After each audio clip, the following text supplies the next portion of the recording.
Hello and welcome to Performance Check. My name is Rob and this is the second chapter of my campaign journal. We rejoin our heroes, Carlas Unglider the Samurai, Ashbourne Briar the Druid, and Alden Remelstein the Factotum as they journey from Saltgarden aboard a small sloop to discover the caves from which a mysterious undead threat has emerged from.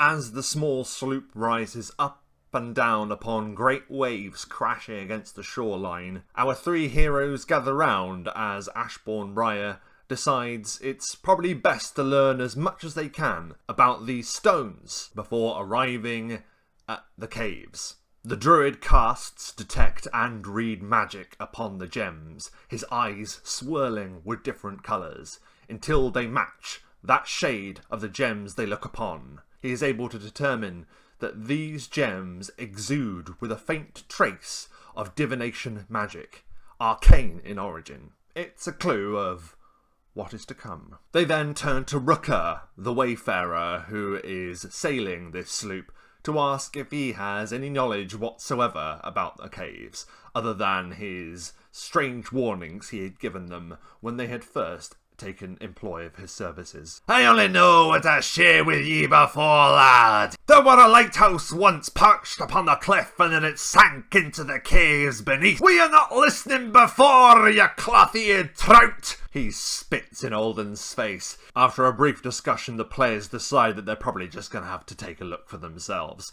While they don't mistrust Rooker's information, they don't particularly want to anger him further, the individual who is responsible for steering the sloop through the network of sharp rocks they sail between. It isn't much longer before they see it, a great cave like a yawning mouth open to the great sea. It has jagged rocks surrounding it that look an awful lot like pointed teeth. The sloop comes close to the shore, and Rooker takes one last sneering look upon them before saying, "I dare not get any closer. No closer." "Don't suppose it'd be too much trouble to ask for you to wait until we return?" Alden asks. "We could very much do with a lift back." "Aye, I'll wait, but I shan't go any closer. No closer. No closer."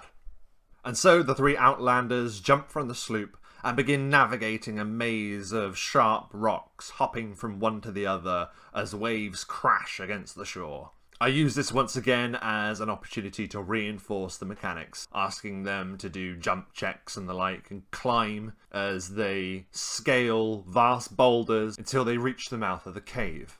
As they look deep into the blackness, they hear that the sounds of the sea echo off the walls, rippling deep underground. They light torches and enter. The ground is slick beneath their feet, covered in seaweed and algae. They continue their winding path down into the darkness, until eventually, before them, their torchlight falls upon a great shape looming before them. Rooker had been true to his word. There is a vast structure that lies ahead. A lighthouse. A tower standing at an awkward angle. It looks as though it had collapsed vertically, as if pulled down by some dreaded sinkhole. And now here it lies in the darkness, awaiting any traveller who would dare step through its threshold. Before them is a great iron door, and Carlas Unglider, strongest of the three, steps forth, and he presses as hard as he can against the rusted door. It scrapes open, and a great plume of dust greets them. Alden takes a quick look at the ground, and he sees that there is a groove where this iron door has been scraped open multiple times. Ashbourne makes a survival check and notes that there are the faint traces of tracks, recent, moving in and out of this place. It seems we won't be alone down here. They all take a deep breath before stepping inside. Before them lies a vast central hall around which the rest of the lighthouse is constructed. I explain how the structure is warped from its collapsing into these caves, that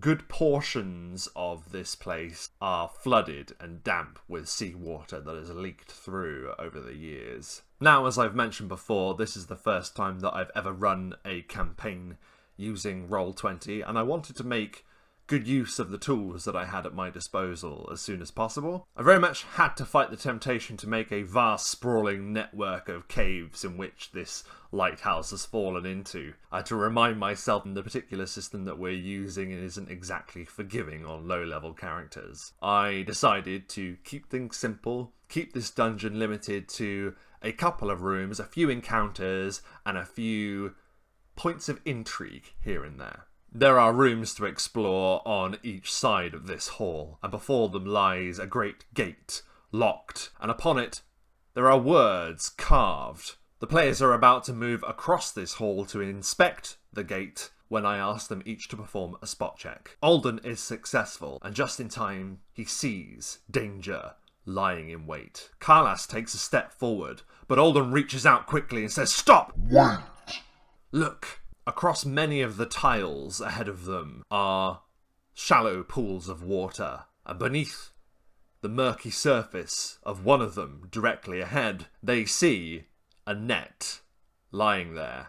Their eyes trace the net, which leads to a rope which runs all the way up the side of the wall and across part of the ceiling, and hanging above them is a collection of shells and tin pots held together by another net. They have just narrowly prevented themselves from sounding a noise alarm. It is on the subject of noise that I ask each of them to perform a listen check. Strangely, they can hear the sounds of the sea, the crashing of great breakers across rock, as if they were standing at the entrance to the cave, as loudly as if they were standing on the very shoreline. For some reason, the sounds of the sea are being amplified. However, that is not the only thing that can be heard within this place. A morbid, gurgling moan comes from one of the doors to their right. The Outlanders exchange looks of horror. There are more of them in there. With move silently checks, they begin to move into the centre of the hall, and they take a closer look at this gate. With writing carved into the metal, Alden takes a quick look as he recognises the flowing shapes of the letters. This is Elven. Why is there Elven script carved into this metal door of a lighthouse, clearly human in origin? He reads the letters aloud and then translates. "With my name once spoken, I am broken." They roll their eyes. A riddle. "We need to be quiet," Ashbourne says to the others. The moaning, gurgling from the door nearby has not stopped. They do not want to alarm the drowned men to their presence. Having a good guess at what's behind that door, they trace their steps back to the opening of the hall and take the first door on the left. Beyond this door lies a small room. In the corners there are barrels and broken crates. On the walls hang old fishing lines and nets. But I ask them to make a fortitude save as they spot and smell what lies directly in front of them. A pile of half-eaten, decomposing carcasses of humanoids and animals rotting before them. The combination of them moving into this room and giving out cries of dismay and disgust at this awful, morbid sight is enough to alert the creature that has been lurking in this room the entire time. Within this half-flooded room, there lies a corrupted creature that wishes to devour all that come inside. The terrifying tentacles of an octopus erupt from the surface, immediately grabbing hold of Carlas, wrapping around his arms, preventing him from raising his sword. I just want to take a moment to have a flashback to the Endeavour at this point. While aboard, you may remember that Carlas rescued Gent from being pulled over the side when a rope tangled round his legs and a weight fell into the water. Well, that might not have been the end for Gent if Carlas had missed his strike. Ashbourne the Druid had an animal companion throughout the entirety of the voyage from Main Realm to Vayrilion. And that animal companion was an octopus. And that octopus had been waiting in the water to grab hold of Gent, to rescue him had he been dragged beneath the waves. And so Dom, who plays Ashbourne, says, "Hang on, is that my octopus? I pause and think to myself, perhaps it could be. Ashbourne had dismissed this particular animal companion once he'd arrived on shore, believing that he wouldn't need an aquatic creature as an animal companion anymore. And so I say, well, we can roll a percentile on a certain number. That octopus will indeed be yours. Dom rolls the die. It was not his octopus. Now, octopuses have octopi, whatever. Those creatures have improved grapple, whereby when an octopus makes an attack, if it is successful, it gets to automatically roll a grapple attempt. And it can attack a lot of times because it has a lot of arms. Writhing about, it drags Carlos closer. The octopus hits once, twice, 3 times with its legs against our heroes and is able to grapple all of them. They're thrashing around, they're smashing through the crates, they're sending water splashing everywhere. The octopus is able to sucker onto Alden's face for a moment, dragging him closer, then beating him around the top of their head with another tentacle. They are rolling about, desperate, confused, stabbing, lashing out, trying to get this awful creature off them. Many minutes go by, and many hit points are taken, and much pride is lost. But eventually, after the great struggle, the octopus is dispatched. I didn't think just a normal octopus would prove that much of a challenge for them, but it just goes to show, any creature, when able to ambush other creatures, already has a massive advantage. Breathless and exhausted from the encounter, they stagger from this room, looking wildly about, and then in horror, they see the door that they heard the desperate, gurgling moans coming from is open. They are now face to face with 4 drowned men, their amethyst eyes gleaming in the dim light. Oh gods. And then, instantly, they are thrust into another battle for their lives. The struggle with the octopus had clearly alerted the drowned men. They had been incredibly loud in their attempts to subdue the creature. However, they are still not quick enough to beat Karlas Unglider to the draw. He dashes forth with his Ijatsu focus, quick drawing and slicing one of these drowned men down. Ashbourne Briar reaches forth with his staff and once again casts the fabled Entangle spell. It's an incredibly useful spell. It controls the battlefield, keeps your opponents still, so you can dispatch them one after the other. And that's exactly what they do. One of these foul creatures is able to pull from the vines of the Entangle spell. He is able to launch himself upon Alden the factotum, burying his teeth deep into his shoulder. Alden gives a cry and is able to thrust the creature off him and starts backing away, electing instead to fight this horrible drowned man at range. He pulls his bow and fires a shot. The arrow clatters on the floor next to the drowned man. He misses him completely. Karlas spins on the spot, cutting another drowned man down, who is desperately trying to untangle himself from entangle. Say that when you're drunk. Ashbourne turns to Alden and casts Guidance, giving him a bonus to his attacks. The Outlanders desperately defend themselves, already weakened by the encounter with the octopus. The battle culminates when this final drowned man charges Alden, but this time the factotum is able to deliver a shuddering shot between its 2 amethyst eyes, thanks to Guidance cast by Ashbourne Briar. The drowned man collapses into one of these pools that spread out across the ground. The dark water ripples and then is still. The battle is over and they live. Just. The Outlanders take a moment to catch their breath. They're able to take healing potions that they had started the adventure with. Ashbourne is able to cast Cure Light Wounds to return some of their health to them. Begrudgingly now, they continue on into the darkness, past the dead, drowned men, into the room that they had emerged from. All the while, this amplified sound of the sea has been echoing around this dungeon, and now they see where the sound is coming from. They see a great magical globe upon a plinth, and it appears to pulsate with the sounds of the sea.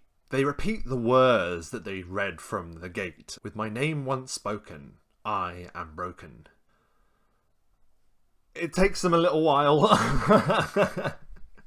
This is the thing with puzzles and riddles in D&D. Sometimes the characters would get it when the players would not. Just as I'm about to give a hint, it suddenly makes sense to them. With my name once spoken, I am broken. Silence. Silence is the answer. When you say the name silence, you break the silence. We need to silence these magical globes to unlock the door.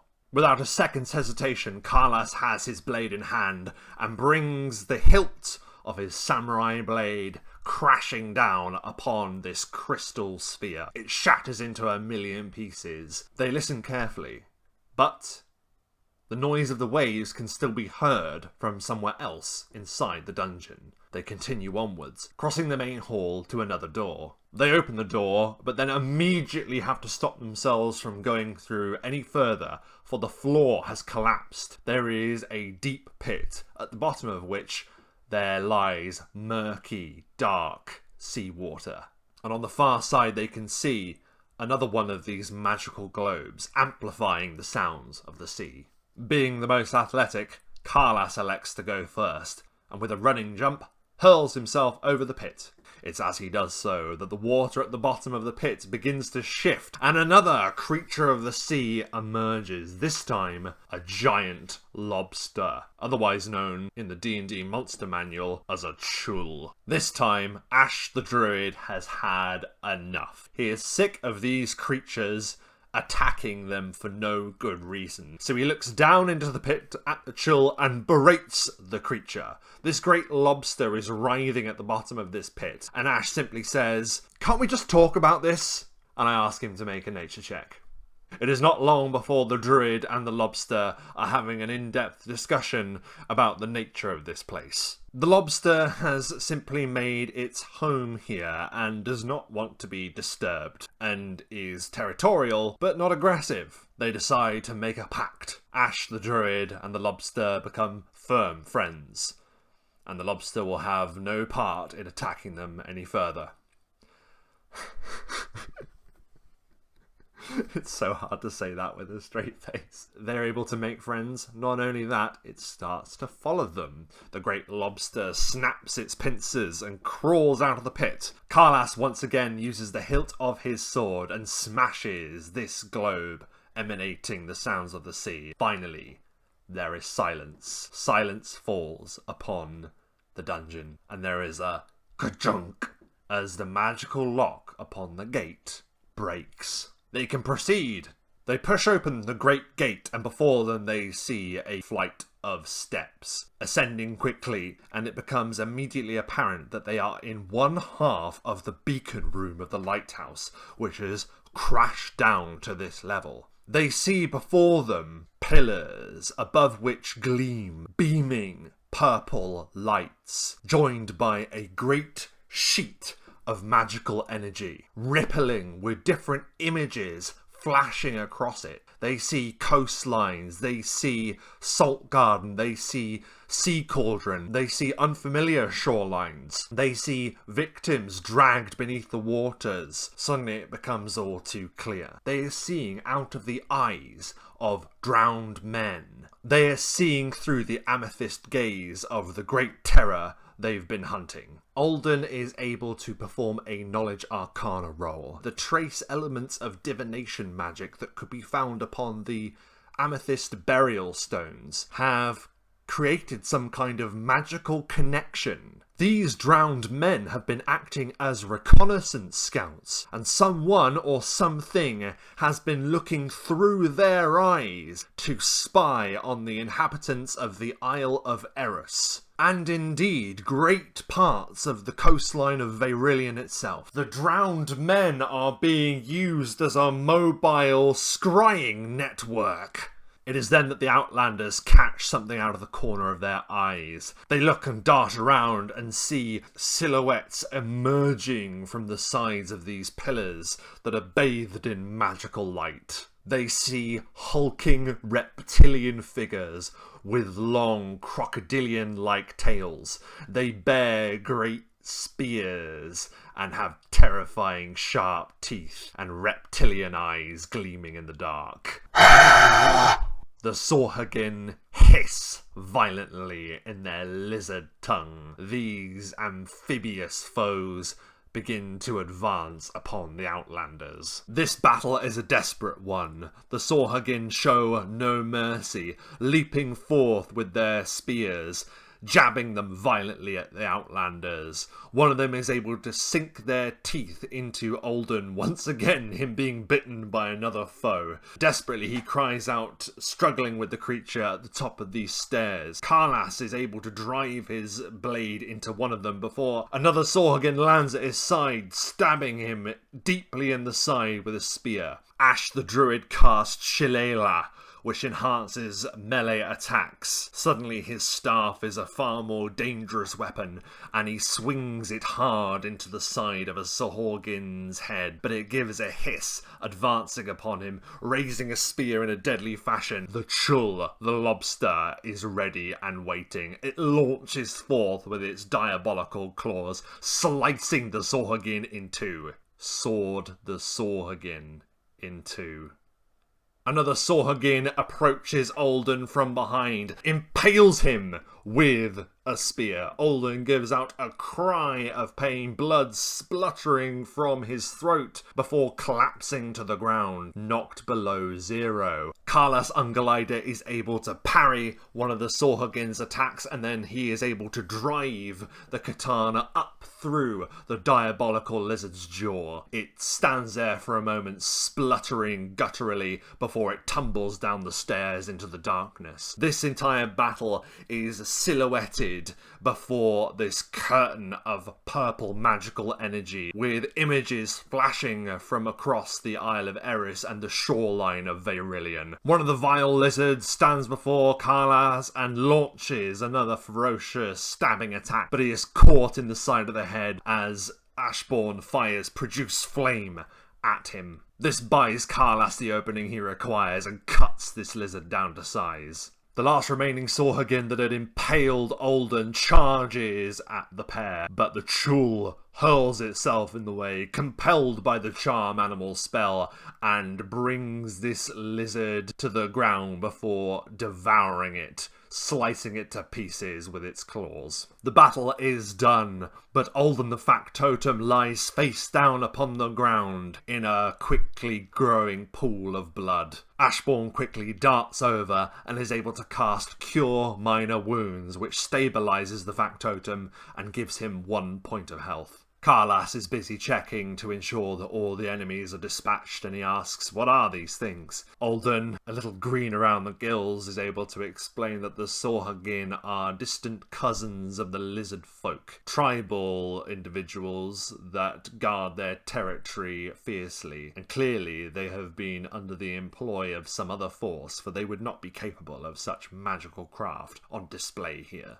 "Whatever's going on here, we need to stop it," Karlas says, and working together they're able to heave and push and bring down one of these magical pillars. The purple light making up this great magical screen begins to fracture, and a voice begins to emanate around them, laced with venom and malice. "You are the Outlanders that rowed ashore from that great vessel. Allow me to welcome you to my domain.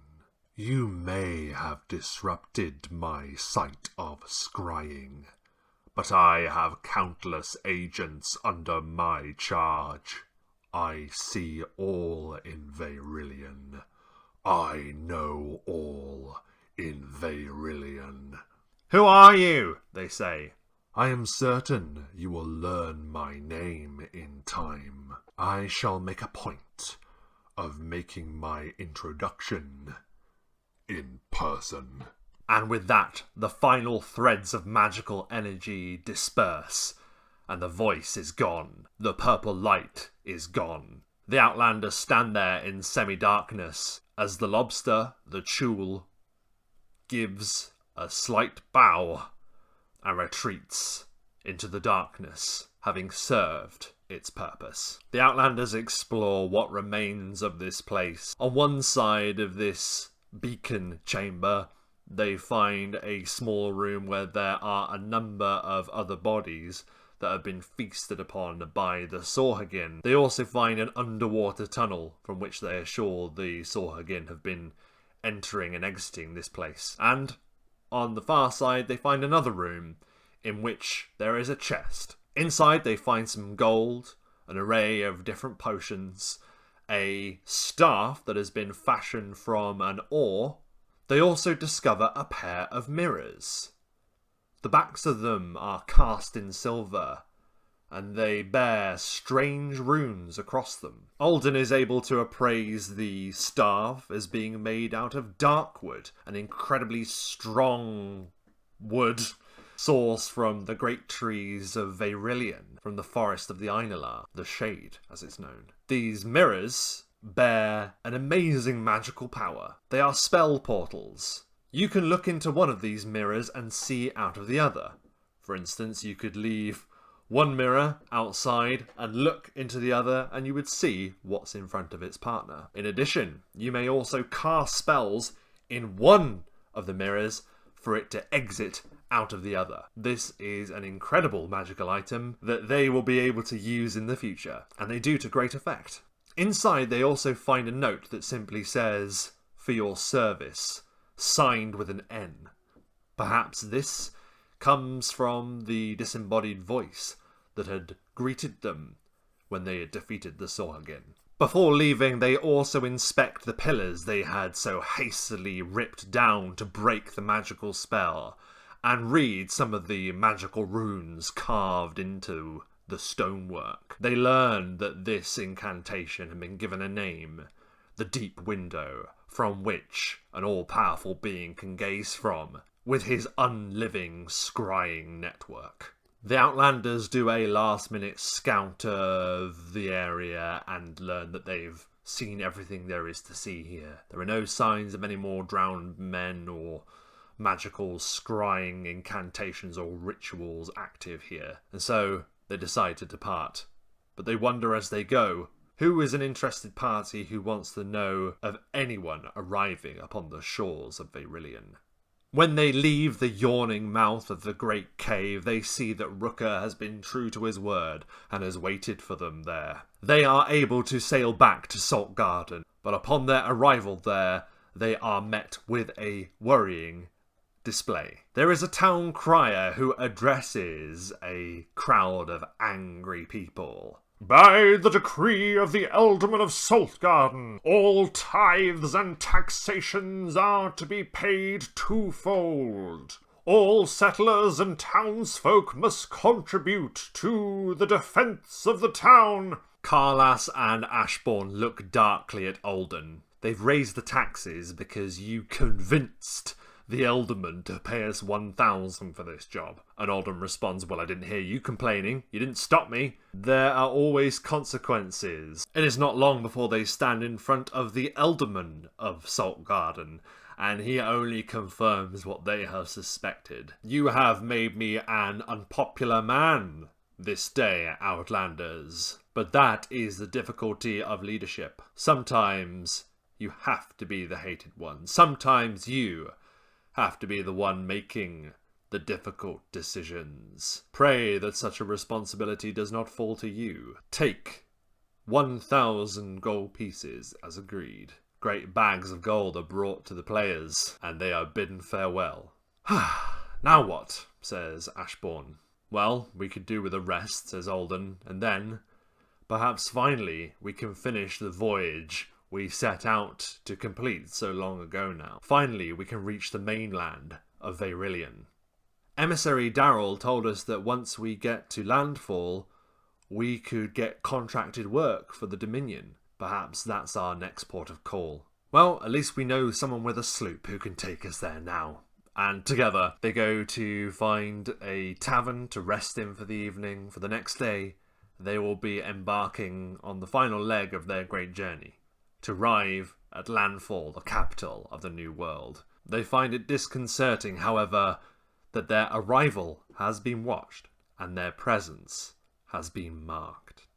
That concludes the second chapter of my campaign journal. I hope you've enjoyed it. Next time, we're going to see what happens when the Outlanders finally get to the mainland. They get to experience urban life in the great city of Landfall, and they'll learn a little bit more about the Dominion and the challenges that face them now that their arrival has been well and truly marked.